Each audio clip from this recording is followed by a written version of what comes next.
Well, the Celtics 76ers and Mavs Clippers weren't the only games in town over the last day or so.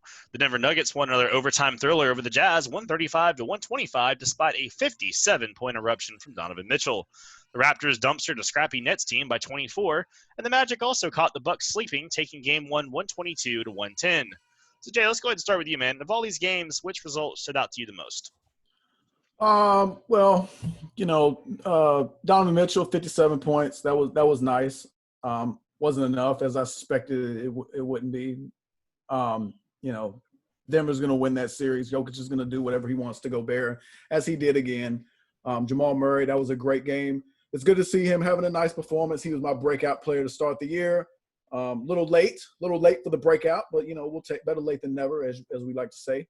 Raptors, Nets, it's pretty easy. I mean, Toronto's going to do what they do. Van Fleet gives you 30 and 11. That's very nice.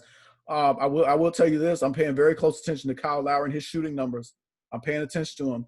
I expect him to fully go back to the Kyle Lowry pre-Kawhi Leonard. Remember the days of Lowry and DeRozan where they were, perennial playoff no-shows? 3 for 14, 3 for 10 from 3.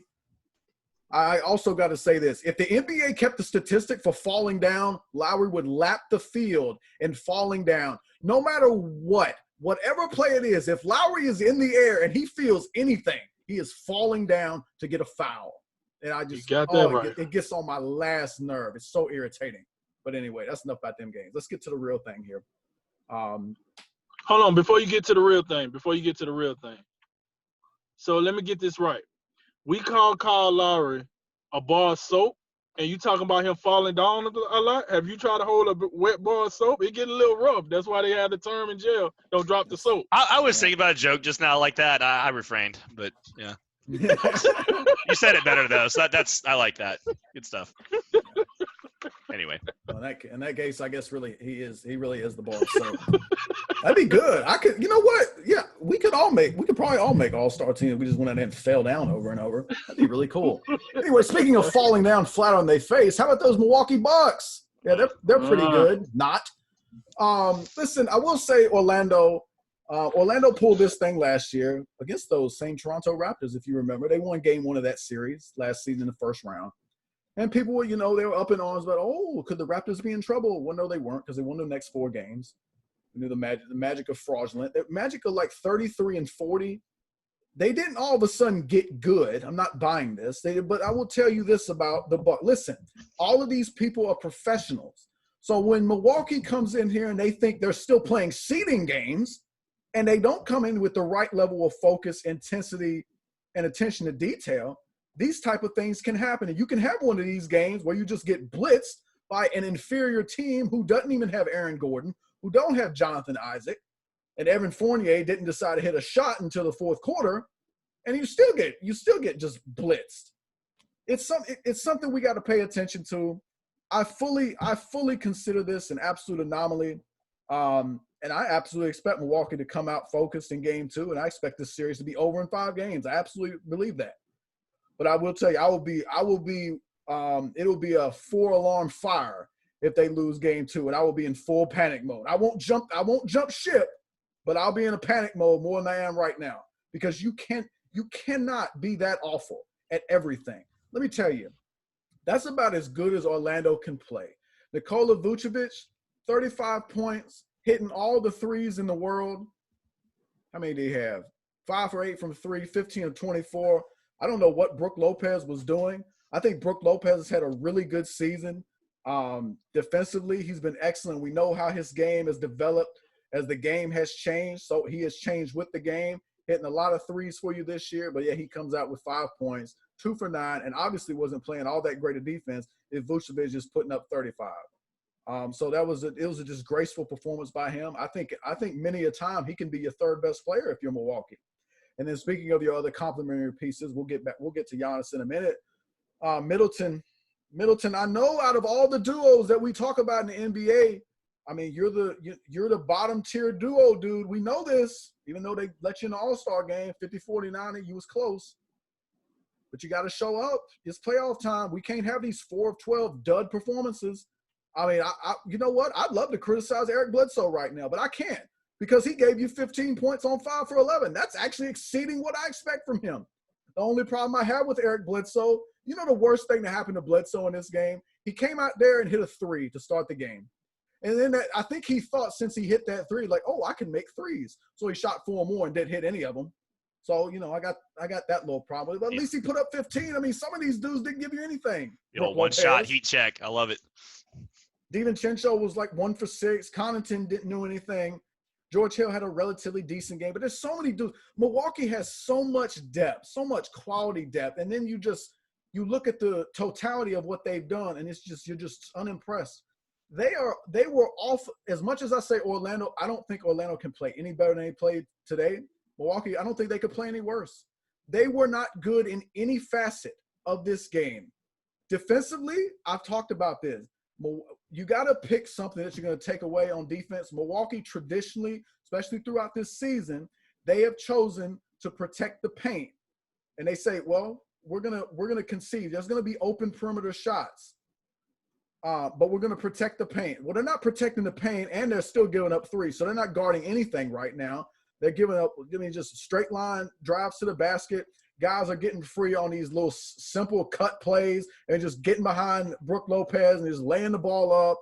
And just simple thing. If you cannot stay between your man and the rim, you're going to have problems. And immediately whatever perimeter defender it is, they get beat off the dribble and they're immediately put into a disadvantage rotating.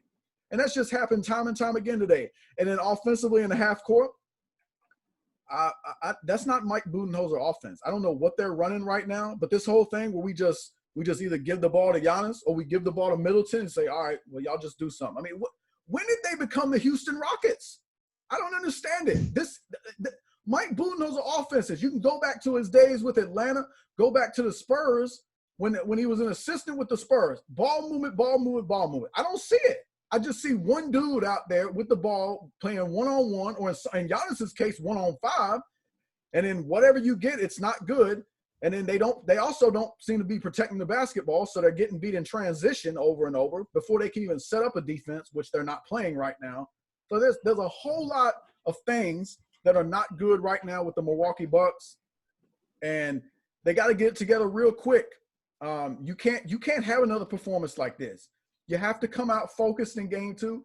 You can't tell me you're all of a sudden just not good, and Orlando is all of a sudden a better team with lesser personnel somehow. You're not gonna be able to tell me that. And again, I don't expect this to continue. I don't know what Mike Budenholzer could say to these dudes, but he got to have something in store from them. And then also, I get it. There's no crowd noise. It's a bubble. It's a weird environment. But I mean, the Bucks were the best team in basketball this year, wire to wire, up until when the league shut down in March. What has changed? The same players. I don't understand it. They got to fix it. Go ahead, Drink. Oh, my bad. My bad. I was doing my best Bucks impersonation because I had to take a quick nap. Here's the deal. That was my first takeaway, was that I don't know what the Bucks was doing. You know, Giannis, you see your boy over here, Giannis, could you please tell me what you was doing? Cause you wildin', B. You wildin'. You gotta get your boys. You gotta get them back in action. All right. I don't know what that was about, but I do agree with Jay. That's an anomaly. I don't think we see that continuously. I hope not, because that's a pretty long sleep. My second takeaway is the Utah Jazz. Utah, for you will be delivery, not DiGiorno's. You know what I'm saying? Like, I don't know what else we can do. I know you later we'll talk about you getting a piece back, but listen, this is what you are, Utah. You take out. We don't even give you enough credit to cook you. We order you, we take you out. That's what you get, Utah. Here's the deal. You come out, you give the best punch you can give, and you still take the L. Utah, you gave it your all. And it was you sound like Charles Barkley in The Last Dance. documentary. Yeah, that was the day I realized it was a player better than me. I just gave him my all. He was just better. That's what Utah sound like right there. What are we doing here? You sound like the Charles Barkley special, baby. All right, Utah, they're a waste of ESPN/TNT airtime right now. That was my second takeaway. And Milwaukee out here sleeping, trying to give us a new season of The Walking Dead. That ain't gonna cut it. That ain't gonna cut it either, Milwaukee. Like, what are you doing here? What are you doing? And yeah, I know Orlando got a reputation of this. This sorry ass Orlando team, I don't want to hear nothing about that. Nothing. This game, this series should be a sweeper Rooski with the Hoover. That's what it should be. Hoover vacuum, that is. Sorry, should have said vacuum.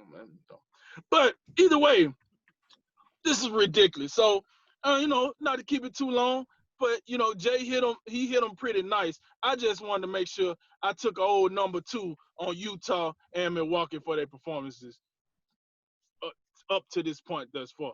Over to you, Cody. I have a question. Did you have that takeout menu like on hand, like in the car just now, or like was that? Tell me about that. I had it in the car. Okay. Well, so yeah, I had it in the car, and then I thought about it. I looked at it, and I said, "What could I compare to that takeout menu?" The Utah Jazz. There we go.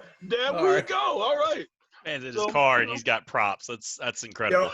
That is absolutely incredible. I love it. I want to start off by highlighting outside of the games themselves. Can we take a second to appreciate how good some of this young talent in the NBA really is? Like some of the young stars we have in this league, man.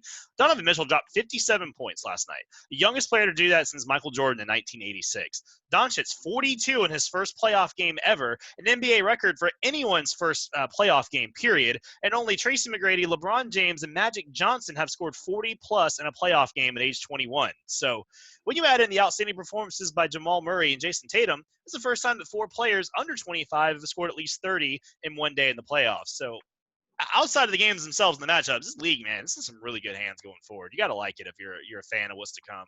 That's a some fact. of these older heads kind of roll out. It's pretty incredible. These guys are just getting started. But, yeah, I mean, a couple quick thoughts in each game. Jay pretty much tore up the Bucks like they deserve. I don't know what that game I just saw was.